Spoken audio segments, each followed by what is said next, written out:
Bonsoir à tous et bienvenue dans Arrêt de jeu. On aurait pu vous parler ce soir de la défaite des volleyeuses d'Évreux, 3-7-2 à domicile contre Aix-Venelle. Il va falloir se ressaisir au match retour de ces playoffs pour rester dans la course européenne. On aurait aussi pu saluer la belle victoire des rugbymen rouennais face à Drancy en Fédéral 3, 26-8, ici à Mermoz. Ils sont désormais premiers au classement. Mais on a préféré revenir sur cette incroyable finale à suspense de la Ligue Magnus de hockey sur glace. Après sa victoire samedi soir sur Angers, Rouen s'est relancé et peut garder son titre. Il faudra un 7e et dernier match pour départager les Ducs et les Dragons. Il y aura donc un 7e match, une mort subite entre Angers et Rouen. Ce sera à pile ou face. Tous les opposent, tous les rapprochent aussi. Aucune équipe avait jamais autant dominé, donc ça veut quand même dire qu'il y a de la qualité en face. Et puis nous, on a une équipe plus jeune, un peu moins expérimentée, mais avec beaucoup d'enthousiasme et beaucoup d'envie. Et forcément, ça donne une belle finale. Un ultime match décisif pour les deux meilleures équipes du championnat. On ne pouvait rêver plus belle apothéose. C'est bon pour le spectacle et pour les joueurs. Plus c'est dur, plus c'est le fun, comme on dit chez nous. Puis quand on est gamin, on rêve tous de jouer un 7e match. En plus, c'est devant nos partisans, donc c'est la plus belle chose dans le hockey. Puis on a la chance d'en faire partie. Entre Rouennais et Angevin, il n'y a pas l'épaisseur d'un patin, mais tellement de motivation. Angers tentera de décrocher le premier titre majeur de son histoire. Rouen jouera pour un 13e titre, mais pas seulement. C'est clair, on a gagné déjà 3 fois depuis 3 ans, donc je pense qu'on a envie de faire 4 fois de suite, c'est déjà grandiose. Et j'espère qu'on va pouvoir le faire. En tout cas, ça motive certains, et puis il y en a qui ne l'ont pas gagné, donc ils veulent aller la chercher pour une première fois. Quelle équipe pour soulever la Coupe Magnus demain soir? Quoi qu'il arrive, Duc ou Dragon feront un beau champion. Rencontre maintenant avec le précurseur du raid aventure en Haute-Normandie, Pascal Leblay. Il y a 20 ans, il a tout quitté pour s'adonner à cette passion. Un entretien perché, forcément. Dans son genre, Pascal Leblay est un pionnier. C'est lui qui a installé le raid aventure dans la région et ça fait 20 ans que ça dure. Difficile de ne pas le rencontrer dans la nature. Rendez-vous est pris à 17 mètres de hauteur. Bonjour Pascal Leblay. Bonjour. Alors expliquez-nous comment un directeur de banque que vous êtes est devenu un jour organisateur d'un raid aventure.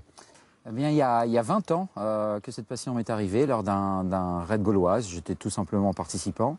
Et je me suis dit qu'on en avait la possibilité de faire la même chose par chez nous. Et puis je suis devenu organisateur naturellement. J'ai créé le premier raid, et ainsi de suite. Tout s'est enchaîné. J'ai appris, j'ai eu des déboires. Et la passion est restée maintenant depuis 20 ans. Est-ce que le genre a évolué? Est-ce que les raideurs ont changé? Complètement. Je pense que maintenant, ça ne ferait plus rire personne d'aller dans un grand raid où on part à 5 pendant 10 jours, où on mange ce qu'on trouve, on boit ce qu'on trouve. Si on le fait maintenant, c'est devant une caméra, sinon il n'y a aucun intérêt. Donc oui, on a vraiment évolué. On est passé d'une aventure relative, collective, à une aventure organisée, plutôt individuelle. On vous sent nostalgique de cette période, presque désabusée? Oui, on est passé de participants qui participaient vraiment au raid à des consommateurs, des concurrents qui achètent une aventure. Vous n'avez eu de cesse pendant ces 20 ans d'imaginer, de créer comme ce parc aventure, ce parcours aventure où on se trouve là aujourd'hui. Vous avez besoin de tout ça pour avancer? Ah oui, je me vois impossible d'organiser une course sur route, j'ai rien contre, mais avec le même circuit sur béton, pour moi, il n'y aurait aucun plaisir. Le plaisir, c'est de découvrir des lieux, d'abord sur carte, hein, le raid se fait en plusieurs parties, et puis de se dire, tiens, on a une forêt, et bien on va l'équiper, ça va être notre terrain de jeu. Je regarde le terrain, si ça correspond à la carte, après je mets tout en application dans un livre de route, et j'effectue ensuite les reconnaissances officielles, là, avec toute l'équipe. Et je vérifie si tout ce que j'ai prévu se passe comme le roadbook l'indique. Alors votre actualité, c'est ce 20e anniversaire, les 29 et 30 juin prochains. Ce sera un feu d'artifice en quelque sorte, une compilation de tout ce que vous avez fait jusqu'à présent. Ben oui, parce qu'on va revenir un peu sur ce lieu d'il y a 10 ans. On va partir de Duclair, là où on est parti il y a 10 ans. Et puis on veut en faire une grande fête, donc du sport nature, que de la compétition, avec la marche nordique, le trail du raid normand, et puis le raid normand et le raid normand junior que j'ai créé il y a 15 ans. Si vous aviez un raid à retenir, quel serait-il ? Ah bah le raid anglo-normand, d'avoir travaillé avec les Anglais, c'est unique. C'est-à-dire que j'avais aucun a priori. Je les connais beaucoup mieux maintenant. Et je pense qu'on ne pourrait pas repartir. Parce que ça faisait partie d'un challenge interreg, donc avec les offices de tourisme de l'Est Sussex. Mais un organisateur français qui part comme ça en Angleterre, je pense que ce serait difficile. Mais de descendre les Seven Sisters, les falaises qui sont toutes blanches, dans un parc naturel, ouais, c'est un grand souvenir de faire traverser tous les concurrents via Dieppe et New Haven avec les 180 canoës, les 300 VTT. Ouais, c'était une belle aventure. Merci beaucoup, Pascal Leblay. Merci à vous. Du basket pour terminer en Pro B, Évreux désormais en tête du classement avec Pau Orthez. Allons voir ce qui se passe justement du côté de la LM avec une nouvelle recrue américaine pour remplacer Jeremiah Wood, blessé. Le nouvel américain de la LM, c'est lui, Brandon Hunter, un intérieur de 2,01 m pour 120 kg. Il débarque à Évreux avec la lourde responsabilité de remplacer Jeremiah Wood, blessé. À cette période de la saison, trouver un joueur, c'est super compliqué. Je pense qu'on est bien tombé, puisque là, Orléans, il a quand même fait une belle pige. Au niveau du CV, bon, il y a peu de choses à dire. Donc normalement, ça devrait le faire. Il faudra attendre demain pour les premiers pas de Brandon Hunter à l'entraînement, car l'Américain doit d'abord passer des tests médicaux. Sur le parquet, les vainqueurs de Bourg. Avec ce paradoxe, sans Wood, les Hébroïciens ont remporté leur plus large succès de la saison.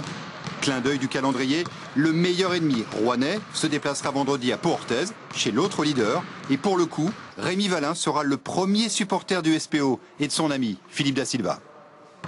Ouais, j'y crois. Et puis avec Philippe, on avait gagné là-bas en play-off il y a 3 ans. Donc je vois bien une petite interception de Philippe pour gagner au buzzer comme il l'avait fait avec Évreux en play-off contre Pau. Ce serait marrant. À 4 journées de la fin, chaque match est une finale. Les Hébroïciens n'ont pas le choix. Ils devront absolument s'imposer à Denain vendredi soir. Brandon Hunter devrait faire ses grands débuts aux côtés des 2 autres Américains de la LM. Avant de se quitter, quelques rendez-vous sportifs à noter dans votre agenda. Dans un petit peu plus d'une heure, du football en Ligue 2 avec ce derby entre Caen et Le Havre. On attend du monde du côté de la Porte Océane. Une rencontre décisive demain soir à Angers pour les hockeyeurs rouennais s'ils veulent conserver leur titre en Ligue Magnus. Et puis du basket vendredi avec Évreux en déplacement à Denain et Rouen chez le co-leader de Pro B, Pau Orthez. Voilà, arrêt de jeu, c'est terminé pour ce soir. Le 19-20 se poursuit. À suivre la météo puis votre journal national. Belle soirée à vous sur France 3. Un aperçu de votre météo au Normande avec France 3 et un mardi qui débutera dans l'instabilité sous un ciel tourmenté par un risque orageux sous les fréquentes averses, tandis que le vent de sud-ouest sera très vigoureux en rafale même dans les terres et que les températures resteront à peu près identiques à celles de ce matin. Demain après-midi, la pluie tombera sous un ciel toujours chargé, l'instabilité orageuse s'estompera mais le vent de sud-ouest restera très présent bien qu'il s'atténue au fil des heures et les températures de leur côté gagneront encore un peu de terrain, douceur accentuée demain en Haute-Normandie. Mardi demain, nous serons le 9 avril. Bonne soirée.